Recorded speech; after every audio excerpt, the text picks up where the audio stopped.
Maccarinelli, we're here in Vegas. You're obviously here to support your man, Joe Calzaghe. How's his training preparation been going, in your opinion? It's gone excellent. It's probably the best and fittest Joe I've seen for a long time. He's had obviously the incentive of shutting Bernard's mouth, but I think the main factor is why he's looking so good is that extra £7. Do you know what I mean? He'd be this stage of fight. He'd be starving himself to cut that weight, that extra. I had a phone call off him yesterday. Let's have dinner tomorrow. I've never heard that of Joe. A couple of days before the fight, so we'll go 2 weeks before we do that.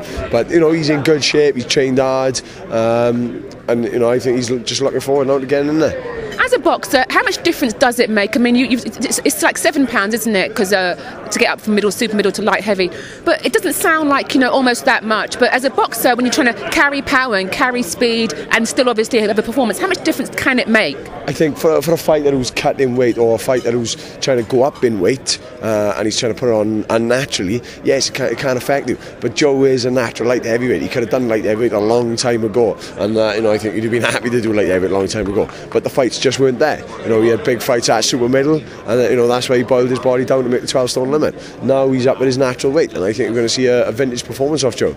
You mentioned earlier on that he's looking forward to shutting Bernard's mouth. Has it got a bit like that? Is the whole Calzaghe camp just tired of hearing Bernard Hopkins speak? You'll find it as a joke, to be honest. Joe himself, he finds it comical, but you got a man shouting his mouth off, degrading Joe, trying to put Joe on a lower pedestal than himself, and I think Joe wants a feeling of shutting him up and proving who is the man. I think that's what he's going to do.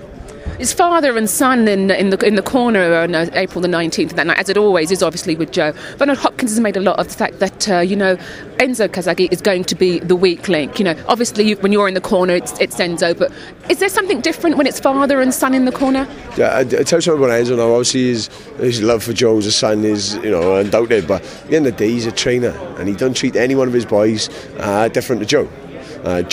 Joe, being a prima donna that he is, may get away with a few extra things, but he basically treats us all the same. And in that corner, he's not a dad; he's a trainer. And I think after obviously the loss myself and Gavin, people are starting to get on Enzo's back and trying to call him, trying to say this, his methods don't work. We had a bad time. We'd all be back. We'd all be back, bigger and badder and stronger than ever. And there's no weak link in the camp at all. Thank you, Enzo. No problem, Con.